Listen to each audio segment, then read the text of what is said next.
అందరికీ నమస్తే అండి. Welcome back to our channel. అందరూ బాగున్నారనుకుంటున్నాను. ఇవాల్టి వీడియోలో మాఘమాసంలో అత్యంత విశిష్టత కలిగిన మాఘ పౌర్ణమి ఫిబ్రవరి 11న చేసుకోవాలా లేక 12న చేసుకోవాలా, ఈరోజు మనం ఎటువంటి నియమాలను పాటించాలి, ఎవరిని ఈరోజు ప్రత్యేకంగా ఆరాధించాలి, ఇవన్నీ కూడా పూర్తి వివరాలతో ఈ వీడియోని షేర్ చేస్తున్నాను. మీకు నచ్చితే కనుక లైక్ చేయండి. అలాగే ఛానల్ని మొదటిసారి విజిట్ చేసిన వాళ్ళైతే సబ్స్క్రైబ్ కూడా చేయండి. మీ సపోర్ట్ అనేది ఎప్పటికీ ఉంటుందని అనుకుంటున్నాను. మాఘ పౌర్ణమి దీనిని మహామాఘి అని కూడా అంటూ ఉంటారు. మాఘమాసంలో చంద్రుడు మఖా నక్షత్రంలో ఉంటే ఈ మాసానికి మాఘమాసం అని పేరు. అటువంటి మాఘమాసంలో ఎంతో విశిష్టత కలిగింది మాఘ పౌర్ణిమ. మరి ఈ మాఘ పౌర్ణిమ అనేది ఈరోజు ఎంతో ప్రత్యేకత కూడుకున్నది. ఈరోజు సాక్షాత్తు పార్వతీదేవి అమ్మవారు జన్మించిన రోజుగా చెప్తారు. అంతేకాకుండా లలితా పరమేశ్వరీదేవి జయంతిని కూడా అంటూ ఉంటారు. మరి అటువంటి ఎంతో విశిష్టత కలిగిన ఈ మాఘ పౌర్ణమి అనేది మన అందరం కూడా జరుపుకోవాల్సి ఉంటుంది. మాఘమాసము అనగానే స్నానానికి ఎక్కువగా ప్రాధాన్యత ఉంటూ ఉంటుంది. మాఘము అంటే పాపములను పోగొట్టేది అని అర్థం. ఎవరైతే నదీ స్నానాన్ని, సముద్ర స్నానాన్ని ఈ మాఘమాసంలో ఆచరిస్తారో అటువంటి వాళ్ళందరికీ జన్మజన్మల పాపాలు తొలగిపోతాయట. మాఘమాసంలో మహాలక్ష్మీదేవి అమ్మవారిని కూడా ఆరాధించవలసి ఉంటుంది. పౌర్ణమి, అమావాస్య తిథులు ప్రత్యేకంగా అమ్మవారి పూజకి ఆరాధించే అతి ప్రత్యేకమైన రోజులు. ఈ మాఘమాసంలో స్వామివారిని మాధవుడిగా పూజిస్తూ ఉంటారు. మా అంటే మహాలక్ష్మి అని, ధనుడు అంటే భర్త అని అర్థమట. మహాలక్ష్మి అమ్మవారికి భర్తగా ఉంటారు కాబట్టి స్వామివారిని మాధవుడిగా నామం వచ్చిందట. అందుకని ఈ మాఘమాసం అంటే అమ్మవారికి చాలా ఇష్టమట.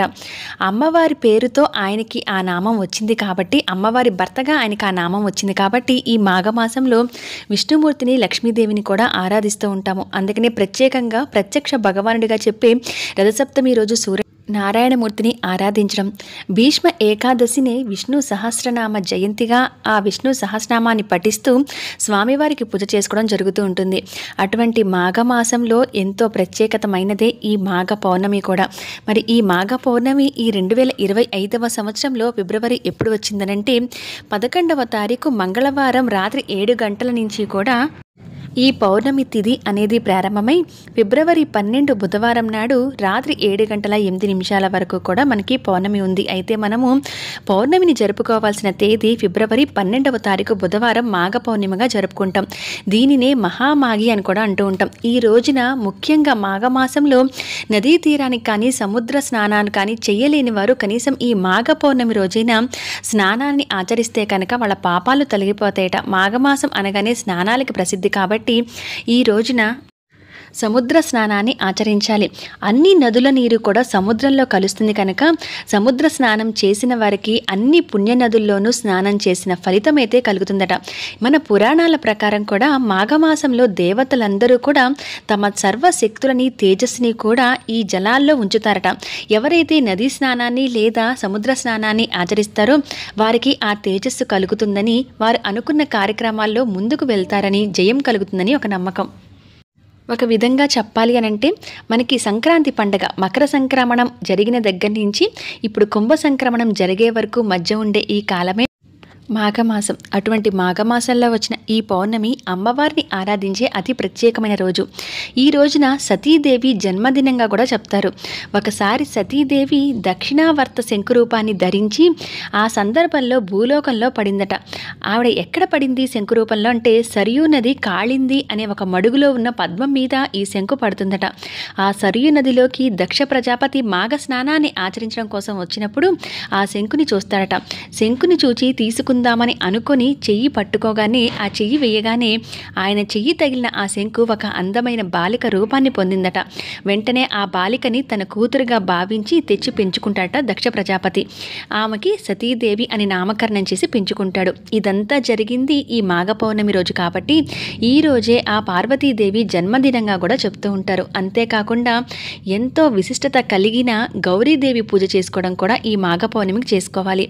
అమ్మవారిని, గౌరీదేవిని సౌభాగ్యం కోసం, సంతానం కోసం గౌరీదేవిని ఎక్కువగా పూజిస్తూ ఉంటాం.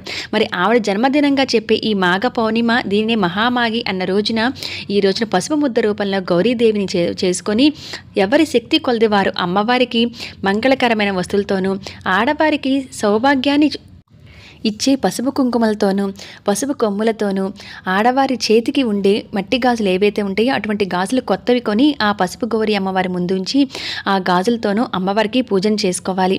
ఇదిగో చూడండి, ఇక్కడ కొత్త గాజులు ఈ విధంగా పెట్టి లక్ష్మీదేవి స్వరూపంలో అయినా లేదా గౌరీదేవి స్వరూపంలో పసుపు ముద్దను పెట్టుకొనైనా ఈ మాఘ పౌర్ణమికి పూజను చేసుకోవాల్సి ఉంటుంది. ఇటువంటి విశిష్టత కలిగిన ఈ మాఘ పౌర్ణమికి సత్యనారాయణ స్వామి వ్రతాన్ని ఆచరించాలి అనుకున్న వారు ఈ రోజున చేసుకుంటూ ఉంటారు. అవి సులువుగా ఇంట్లో మనమే ఎలా చేసుకోవచ్చు అనేది నేను ఒక వీడియో పెట్టున్నానండి. ఇక్కడ స్క్రీన్ మీద వేసా కదా, ఆ వీడియో ఎండ్ స్క్రీన్స్లో ఇస్తాను, ఒకసారి చెక్ చేయండి, మీ అందరికీ చాలా యూజ్ అవుతుంది.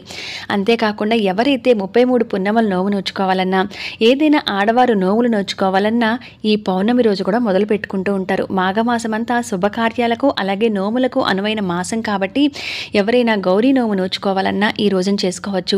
రథసప్తమికి ఎవరైతే పాలు పొంగించడానికి ఏదైనా కారణాల వల్ల కుదరని వారు కూడా ఆదివారాలు మాఘమాసంలో చేసుకోవచ్చు. అంతేకాకుండా ఈ మాఘ పౌర్ణమికి కూడా పాలు పొంగించుకొని సూర్యనారాయణమూర్తికి అర్ఘ్యం ఇచ్చి ఆ రోజున ఉదయం రథసప్తమికి ఏ విధంగా అయితే పూజ చేసుకుంటామో అది మిస్ అయిన వారు ఈ రోజున కూడా చేసుకోవచ్చు, మాఘ పౌర్ణమి రోజు.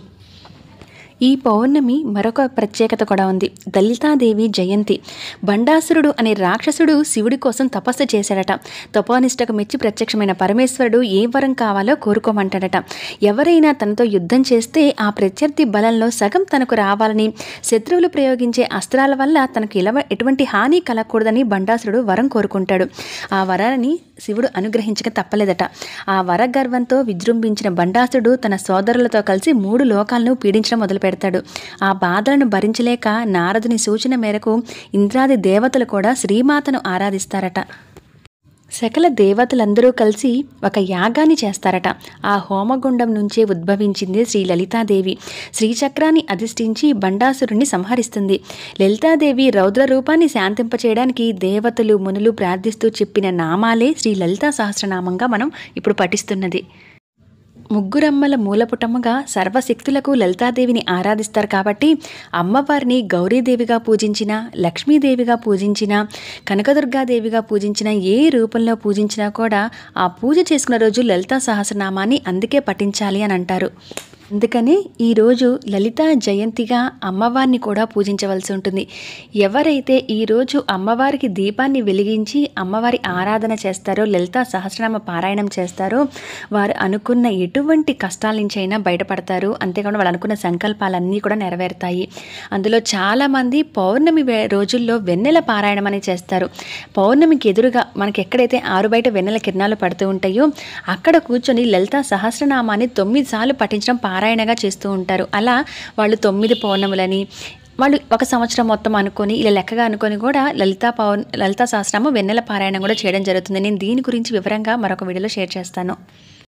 మరి అటువంటి ఎంతో విశిష్టత కలిగిన ఈ మాఘ పౌర్ణమి మహామాఘి మరి ఈసారి 2025వ సంవత్సరం ఫిబ్రవరి 12ని జరుపుకోవాలి. ఈ రోజున తెల్లవారుజామున లేచి తలస్నానాన్ని ఆచరించి ఇల్లు వాకిళ్ళు శుభ్రం చేసుకొని ఇంటి ముందు ముగ్గు పెట్టుకొని సూర్యునికి అర్ఘ్యాన్ని సమర్పించి ఆ తర్వాత మీరు పూజాపీఠాన్ని ఏర్పాటు చేసుకోవచ్చు. లేదా నిత్య పూజా మందిరంలో లక్ష్మీదేవికి కానీ లేదా గౌరీదేవి రూపంలో కానీ లలితాదేవి స్వరూపంలో అయినా అమ్మవారికి పూజను చేసుకోవాల్సి ఉంటుంది. ఈ రోజున నాన్ వెజ్ వండటం కానీ తినటం కానీ పూజ చేసిన వారు అస్సలు చేయవద్దు.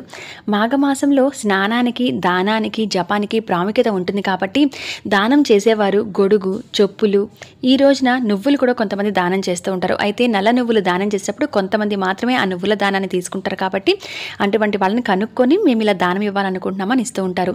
అలాగే ఒక మాఘ పౌర్ణమి రోజు ఒక పేద బ్రాహ్మణుడికి స్వయంపాక దానం ఇస్తే చాలా మంచిది. ఆ స్వయంపాక దానంతో పాటు కొంత దక్షిణ సహిత తాంబూలం కూడా పెట్టి వారికి దానం ఇవ్వచ్చు. పేదలకు ఏదైనా అన్నదానం చేయొచ్చు, వస్త్రదానం చేయొచ్చు, పేద పిల్లలు ఎవరైనా ఉంటే బుక్స్ దానం చేయొచ్చు. ఇలా ఏవైనా సరే దానాలు చేస్తే ఈ మాఘమాసంలో నెల మొత్తం కూడా సూర్యునికి పూజ చేసిన ఫలితము, ఇటువంటి పండగ రోజుల్లో మనము హోమం చేసినంత ఫలితం కూడా వస్తుందట. అందుకనే అంత ప్రత్యేకత కూడుకున్నది ఈ మాఘ పౌర్ణమి. ఇదండి మాఘ పౌర్ణమి గురించి నాకు తెలిసిన సమాచారం మొత్తం మీతో షేర్ చేశాను అనుకుంటున్నాను. నచ్చిన వాళ్ళు లైక్ చేయండి. పూజా విధానాన్ని కూడా నేను మరొక వీడియోలో షేర్ చేస్తాను. మరి మరొక మంచి ఇన్ఫర్మేటివ్ వీడియోలో మళ్ళీ మిమ్మల్ని అందరినీ కూడా కలుస్తాను. అంతవరకు సెలవు. నమస్కారం.